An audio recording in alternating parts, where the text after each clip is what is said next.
Bismillah, walhamdulillah, wassalatu wassalamu ala rasulillah, Sayyidina Muhammad ibn Abdullah sallallahu alaihi wasallam,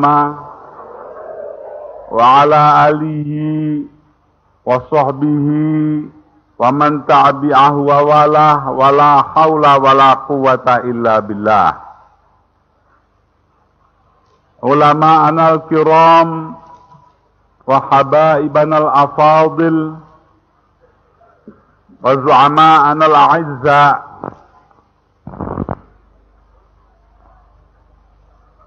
khususipun lali, lupa kalau presiden.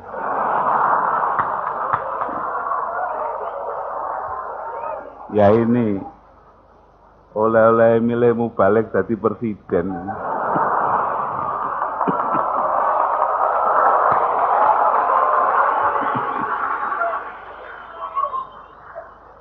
Terutama kepada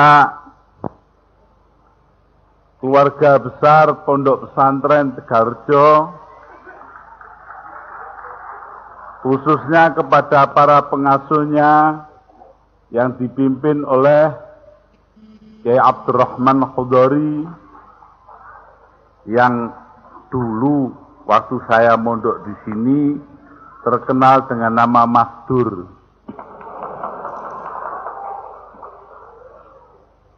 Sampai hari ini pun saya manggilnya Mas Dur. Karena saya ini lulusan Pondok Tegalrejo.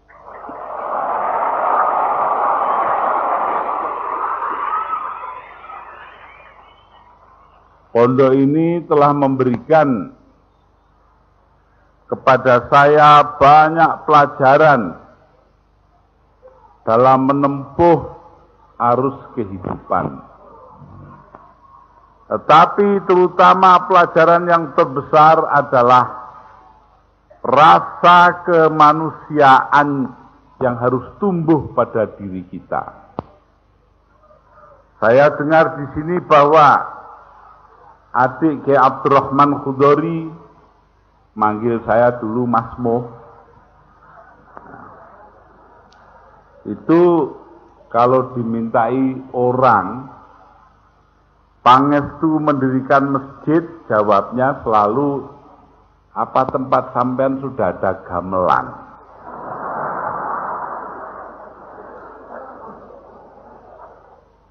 Dan kalau dijawab belum, jawabnya sudah, beli gamelan saja masjid gampang nanti berdiri sendiri.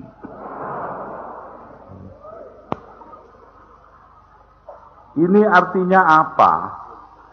Pondok Tegalrejo telah berhasil menanamkan dalam diri kita semua rasa kecintaan kepada budaya daerah, kepada budaya kita sendiri, di samping mengembangkan ilmu-ilmu agama yang kita ingini. Jadi kalau para ulama mengajarkan funun atau ilmu-ilmu yang 14 yang ada di dalam Itmamud Diroyah dari Al-Imam Abdurrahman As-Sayuti, maka itu tidak lain adalah berkat perjuangan para sesepuh kita. Kalau di Tegalrejo ini oleh guru saya almarhum Kiai Khudori. Beliaulah yang menanamkan hal itu kepada kita, sehingga akhirnya kita semua menjadi manusia yang seperti sekarang.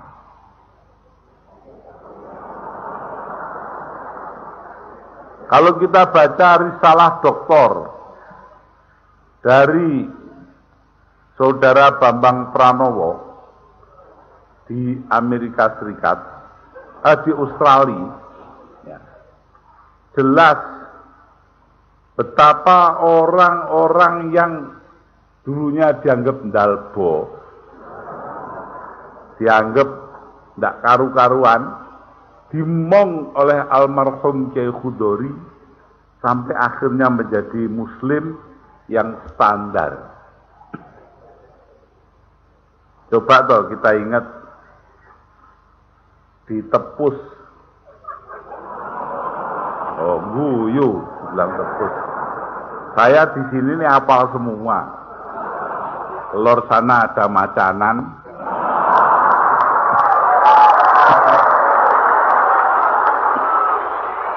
Kidul sana ada Tejo Mulyo.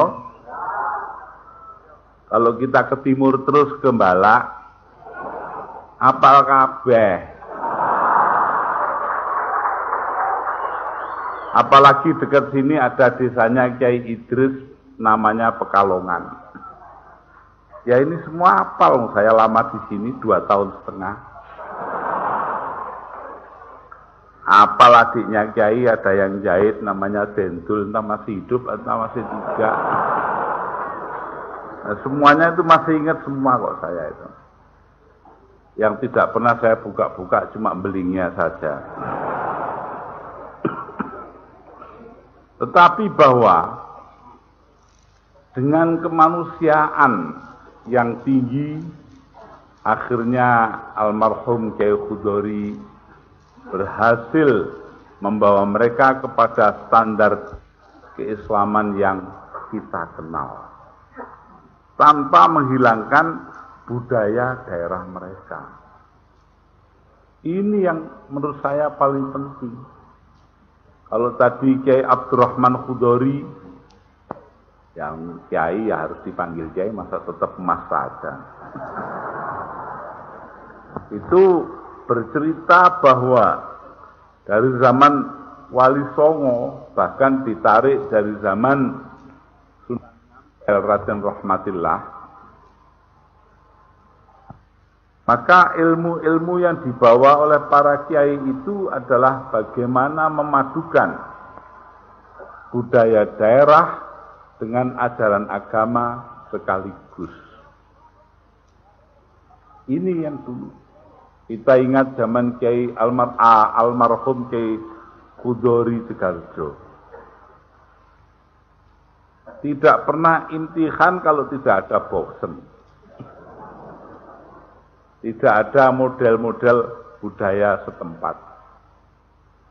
Padahal kalau orang lain imtihan itu ya isinya cuma muhadharah, pidato-pidato, ya, mau itu hasanah katanya zaman sekarang. Katanya mau itu hasanah itu nasihati mbok hasanah.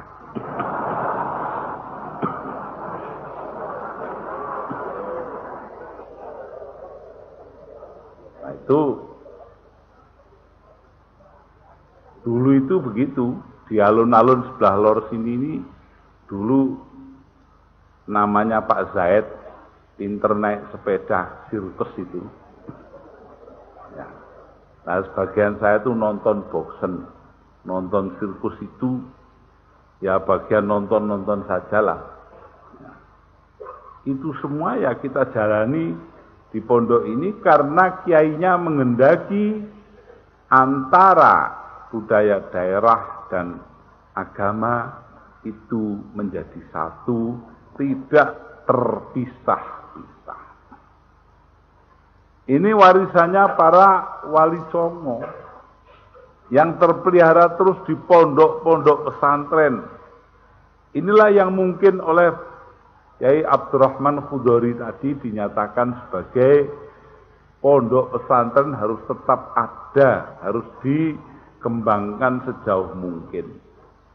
Bukan bentuk sekolahnya, jiwa pondoknya. Jadi menurut saya ini penting sekali kita pegang. Karena kalau tidak ingat itu, maka pondok bisa menjadi sarang bencana. Kenapa sarang bencana? Kita ingat beberapa pondok, terus terang sajalah, saya ini tanpa tedeng aling-aling biasanya. Muni ya, kemarin dimarahi gara-gara taman kanak-kanak.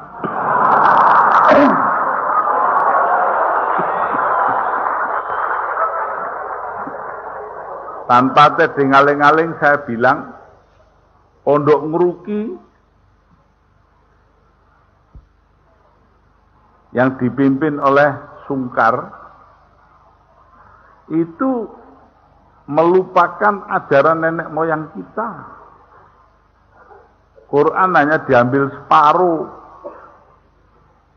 hadis diambil separuh, ajaran ulama dilupakan, tinggal kereng dan kejemnya saja.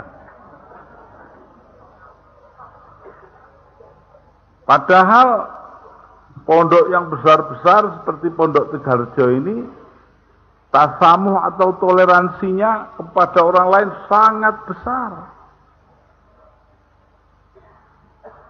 Hari ini saya membawa kemari tamu dari Amerika, yaitu saudara Tajuddin Hamad. Ini orang Sudan, hati-hati cara Arab sama dia. Ngomong Arab keliru, awas. Tapi juga di samping itu beliau dibarengi oleh Reverend Kwak, seorang pendeta agama lain di luar Islam. Nah inilah maziahnya pondok-pondok seperti Tegalrejo ini, di mana tidak ada penolakan terhadap siapapun, sampai karena adrengnya bersatu semua pihak.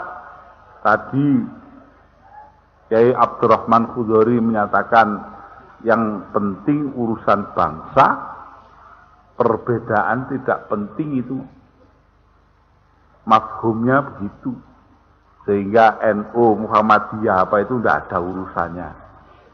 Beliau itu menyantuni semua, sampai saking menyantuninya sampai tidak tahu kalau di rombongan saya ada Pak Matori Abdul Jalil, Ketua Umum PKB.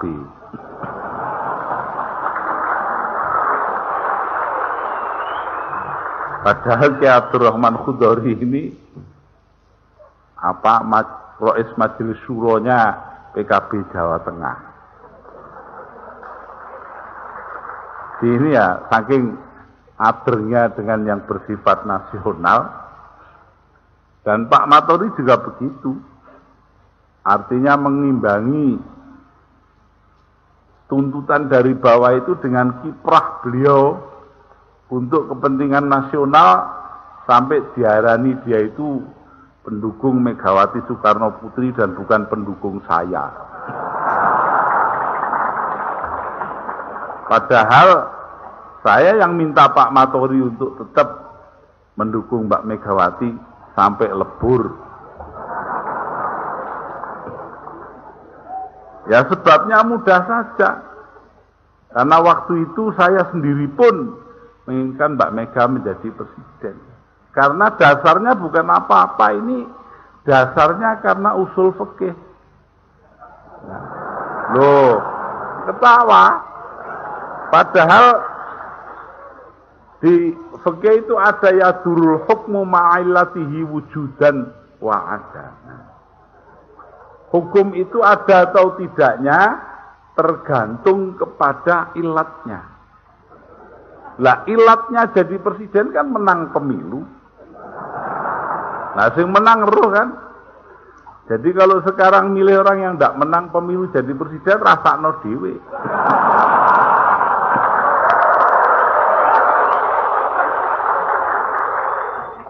Karena itu kalau saya menghormati Mbak Mega, jangan heran karena saya menghormati usul fikih. Dan itu didikan dari mana? Saya belajar begitu tuh ya di Tegalrejo ini.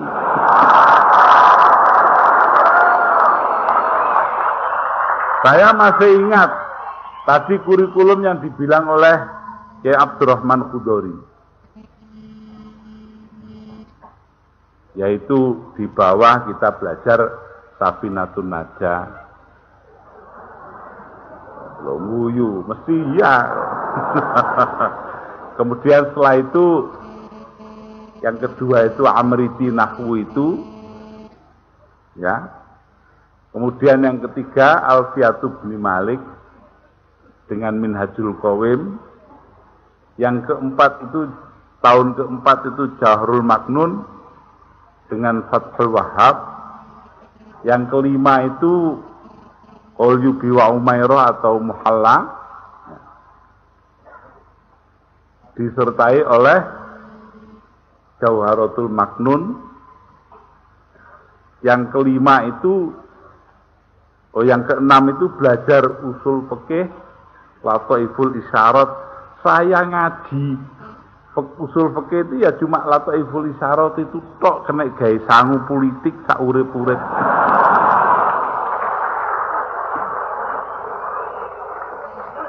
Dan itu pun belajarnya di sini belajar nyolong.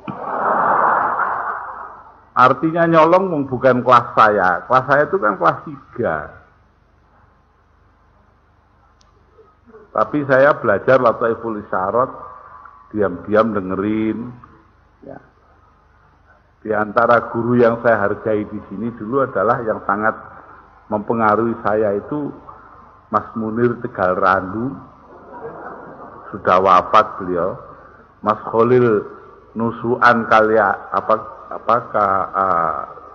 di barat itu loh, Kaliangkrik ya. Kemudian ada Mas Dul Haq yang akhirnya menjadi iparnya Mas Dur. Ya guru-guru itu guru saya dulu. Nah baru pada tahun tadi kelima, keenam itu belajar Bukhari Muslim dengan Lataiful Isyarat.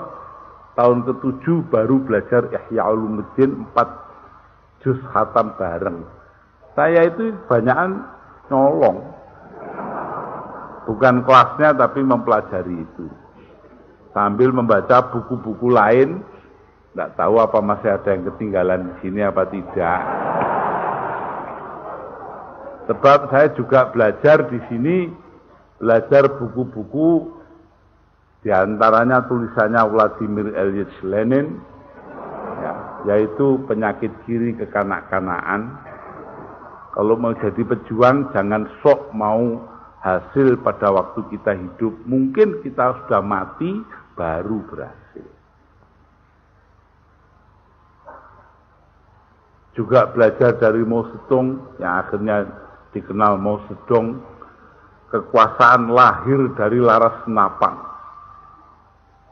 Itu semua saya pelajari di sini.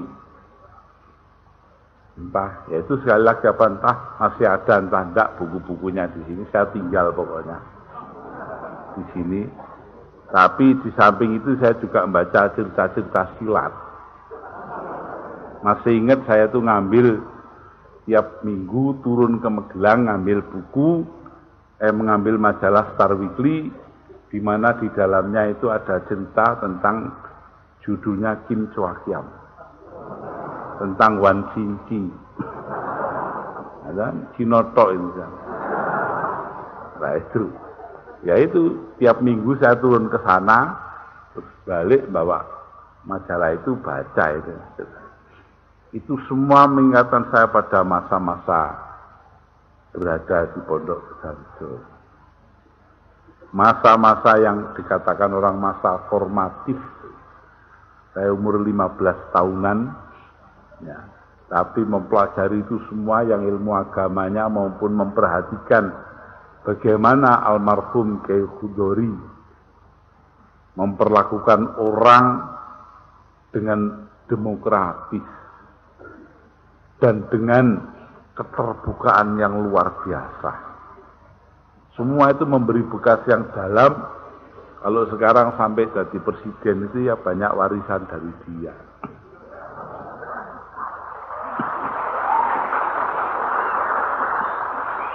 Jadi karena itu kalau dikatakan pondok pesantren itu mewariskan sesuatu yang berharga, betul. Semangatnya itu loh. Karena semangat pendidikan di negeri kita yang tadinya itu dikuasai orang-orang kolonial, akhirnya menjadi begitu buruk. Gila harta, gila kedudukan, gila sembarang kalir itu. Kan begitu toh Indonesia itu kan begitu. Presiden pertamanya katanya gila wanita, presiden keduanya gila harta, presiden ketiganya gila sungguhan, presiden empatnya gila ndak karu-karuan.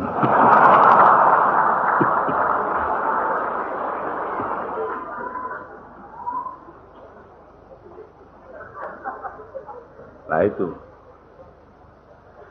Jadi karena itu saya melihat bahwa warisan Wali Songo yang paling berharga, warisan pondok-pondok pesantren dari zamannya Samudra Pasai dibawa ke sini semua adalah kecintaan kepada kemanusiaan.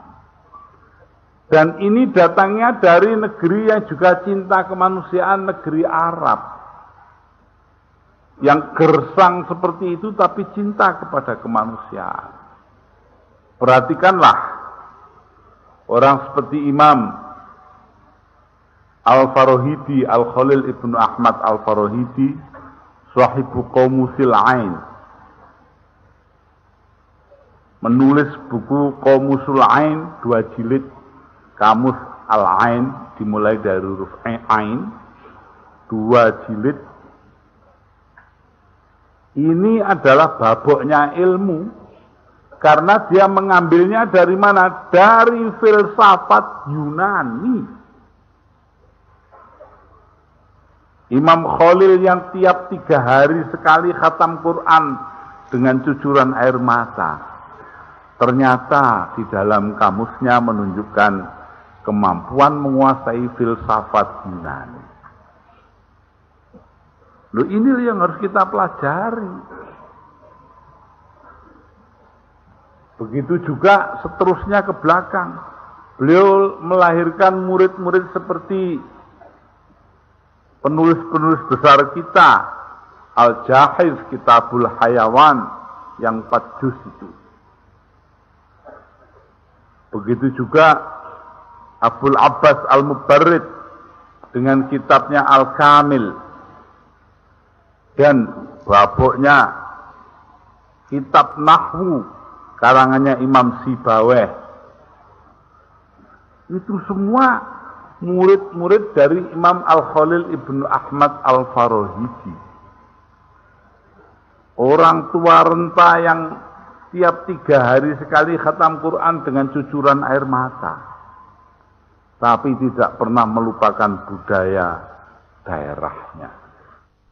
Budaya-budaya yang ada di daerahnya pada waktu itu, sehingga itu diwariskan oleh para ulama yang akhirnya membawanya ke tanah kita sekarang ini, Republik Indonesia. Jadi kalau melihat itu semua jelas bahwa tradisi keilmuan kita bersumber pada tradisi kemanusiaan. Tidak perlu galak-galak, menungso itu dididik menjadi yang baik. Saya punya guru Kiai Abdul Fattah Hasyim Tambak Beras. Sekeluar dari Tegarjo ini saya ke Tambak Beras. Pada suatu hari sebagai keamanan saya menangkap orang, anak lah ya. Di sana istilahnya pondok itu fausiro, diusir. Saking nakalnya ndak karu-karuan. Nyolongnya itu ngalor ngidul. Salahnya cuma satu sebetulnya bedanya dengan saya. Saya kalau nyolong ndak pernah konangan, itu saja. Kalau itu konangan, ketekel, akhirnya diusir. Saya yang kebagian untuk matur ke kiai.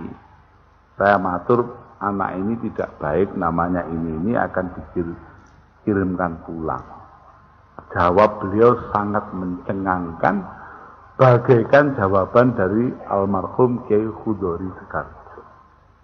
Apa jawabannya Kiai Abdul Fattah Hasyim? Loh, kalau anak ini jelek, saya sudah tahu sebelum sampean tahu. Aku dikandani bapaknya kok. La ilaha illallah. Apa sampean tidak malu mulangkan anak ini wong disuruh memperbaiki belum baik kok dikirim pulang? Masya Allah. besarnya kemanusiaan ini. Karena itu tidak usah heran Anda kalau saya mengatakan bahwa Pak Harto kita nyatakan bersalah kemudian kita ampuni, itu kan dasarnya dari situ itu tuh ada contohnya.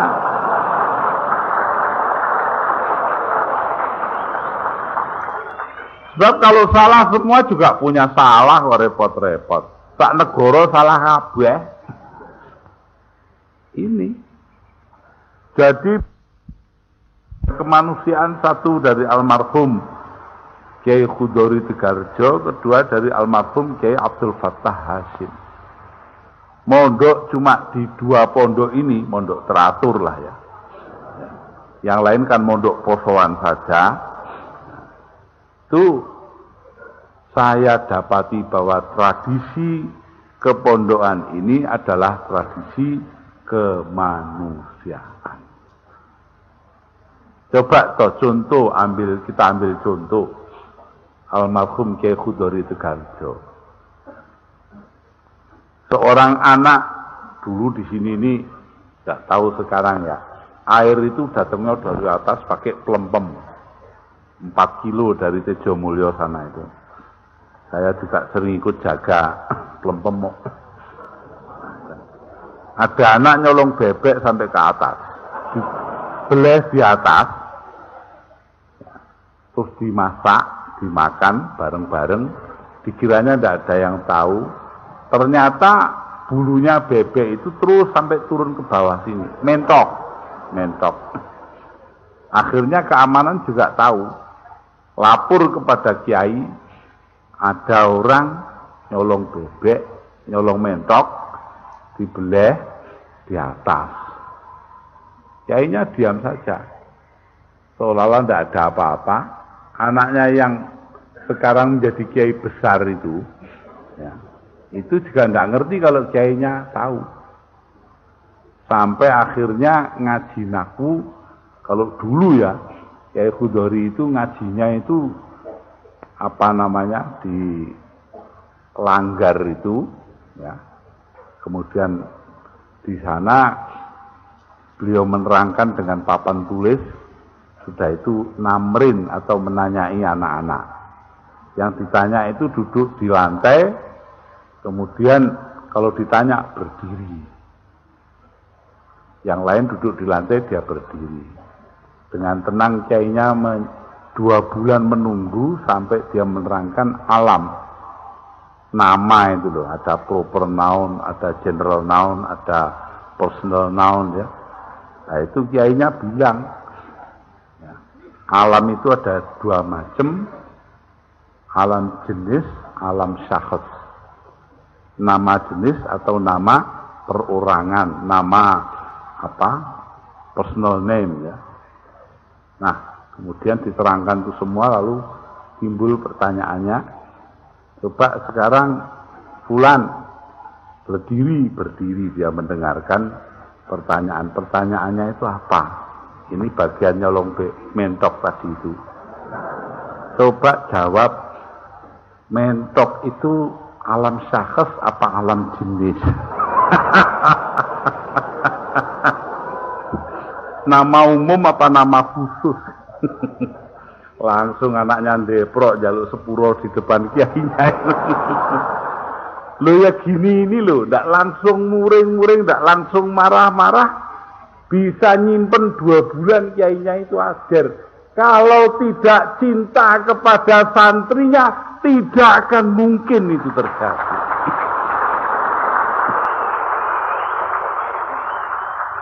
Santri adalah penyerahan orang tua kepada guru. Jadi tidak boleh disia-siakan. Betul-betul guru digugulan, ditiru. Bukan seperti zaman sekarang itu banyak sekolah guru itu wagu tur saru.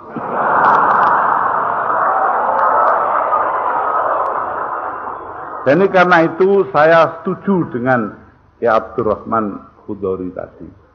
Pondok pesantren haruslah menjadi contoh, menjadi pengingat moral menjadi penentu akhlak kita. Itu pondok pesantren. Nah, bentuknya ya terserah pesantren yang mana. Mau pesantren Al-Jabar, pesantren ekonomi, pesantren ngaji hukum agama, pokoknya semuanya itu kan pesantren. Wong kata pesantren itu asalnya dari santri, seperti pecinan tempatnya Cino. Lah iya toh, pecinan itu di Cino, pesantren santri. Lah santri itu bahasa apa? Kan bukan bahasa Arab.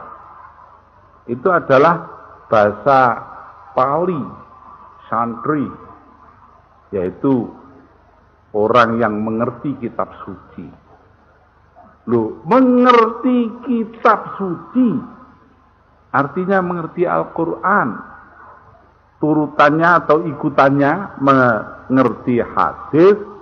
Untuk itu harus ada dasar. Orang ngerti itu adalah ulumuddin, ilmu-ilmu agama, apa yang dikatakan oleh Kiai Abdurrahman Khudori tadi sebagai aqwalul hukama, pendapat para ulama yang ada. Jadi karena itu kalau saya melihat bahwa memang pondok pesantren harus diteruskan, bukan bentuknya saja, tetapi yang lebih penting adalah isinya, yaitu tempat mendidik dan mengembangkan tanggung jawab yang besar. Karena itu kalau di mana-mana ada orang memahami tanggung jawab yang besar, ya namanya sudah di pesantren. Perkara yang dipelajari itu mungkin kayak akabri di Tidar sana, ya itu kan soal pembagian pekerjaan saja. Yang penting kan soal apakah jiwanya itu ada rasa tanggung jawab atau tidak. Apakah orang itu berdasarkan kepada kemanusiaan atau tidak. Jadi karena itu para hadirin dan hadirat, saya tidak lain melihat bahwa warisan pondok pesantren itu besar sekali dan harus diteruskan. Saya sependapat dengan Kiai Abdurrahman Khudori tadi. Karena dengan demikian kita melihat bahwa di balik keantikan macam-macam, di sini dulu ada Mbah Hamid Kajoran. Itu menungso paling antik di dunia ya. Iya, paling aneh. Laung duwe pondok punya pesantren kok namanya pesantren bodoh. Karena 3 orang, Mbah Muslim dan saya dan Mbah Hamid di situ. Katanya Mbah Hamid, Mas Muslim, aku harus mati. Saya mau mati, Mas Muslim. Ojo sik, masakno Gus Dur. Itu sebulan menjelang Muktamar Jogja. Tunda sik, tunda. Lho ngoda orang mati kok suruh nunda. Kalau ndak podo antiknya kan ndak bisa itu. Ngono ya, tunda ya. Iya, tunda. Sakne Gus Dur. Dan akhirnya benar. Wafatnya itu adalah seminggu setelah, sebulan setelah Muktamar. Nah, itu orang seperti Kiai Hamid Kajoran, Mbah Hamid Kajoran panggilan saya, mendirikan 6.000 langgar dan musola dan masjid di seluruh Kedu dan Banyumas Selatan selama hidup.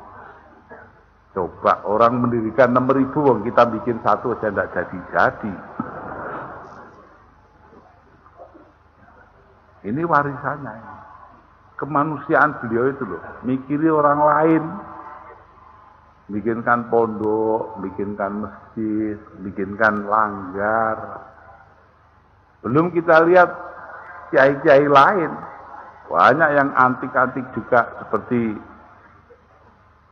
di Gerabak dulu almarhum Mbah Mangli. Nah, itu kurang apa antiknya itu? Paling antik di dunia orang tidak apa-apa suruh jalan di dengan baju ke dalam air, itu kurang apa? Saya pernah di Paris begitu. Tapi ya semuanya itu akhirnya menghasilkan ulama-ulama yang berperan besar, yang membentuk masyarakat yang membentuk akhlaknya orang banyak. Alhamdulillah kita bisa melihat buah kerja daripada Kiai Khudori almarhum di Tegarjo ini pada umat yang demikian banyak yang ada di sekitar kita. Mereka menghargai Tegarjo bukan karena apa-apa, tetapi karena jasanya Tegarjo untuk memelihara masyarakat ini.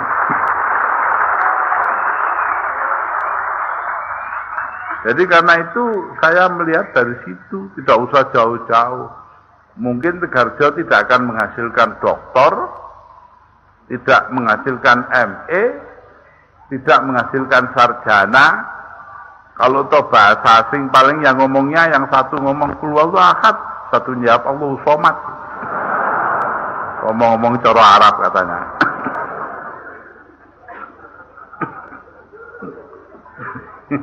Jadi ini ya begitulah keadaan pondok itu. Tapi dengan keadaannya yang serba sederhana, serba kekurangan, alhamdulillah Pak Gubernur sudah menyetujui adanya air ledeng ke pondok ini. Berapa kali ini ditunda-tunda, tidak pernah dikasih izin hanya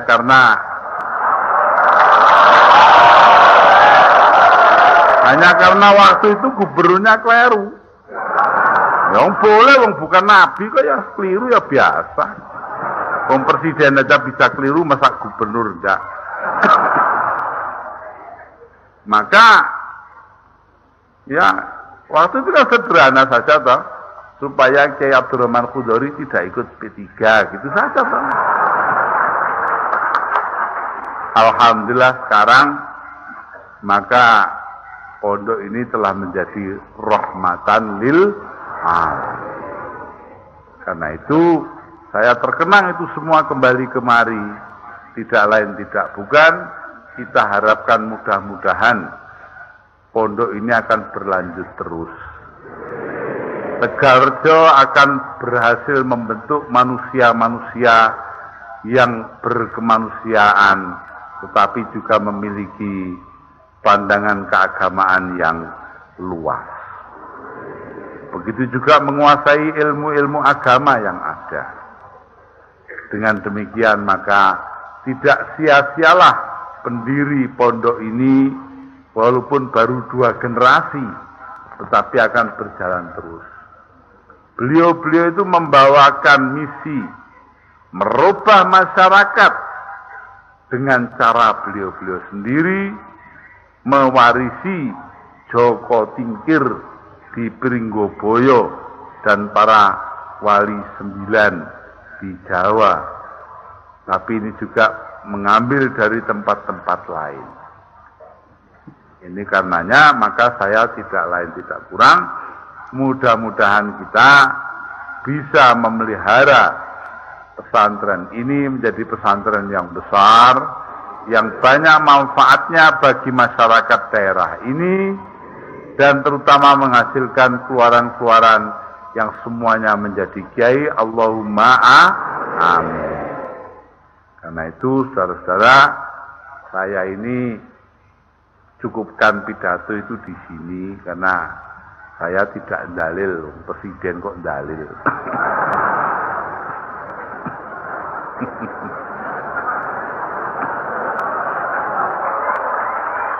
Ya, yang dalil itu kiai pondok. Presiden tidak usah dalil lah sudah. Ya. Kenapa? Karena kalau dalil itu nanti keterusan balik lagi jadi mubalik lagi. Karena itu para hadirin dan hadirat, tidak lain tidak bukan, kita harapkan tabarukan kepada para ulama, terutama kepada para habaib kita, dan kemudian lebih penting lagi bagaimana mencetak ulama-ulama masa datang, yaitu pembentuk akhlak masyarakat yang benar, karena di hadapan kita terbentang tantangan-tantangan yang berat. Bagaimana memajukan diri kita tetapi sekaligus tidak kehilangan yang sudah ada. Al-muhafazatu 'alal qadimis shalih wal akhdhu bil jadidil aslah. Ini bukan dalil. Akhirnya sekali lagi saya ucapkan selamat berimtihan, selamat bertutup tahun, dan marilah kita semua selamat membangun. Wassalamualaikum warahmatullahi wabarakatuh.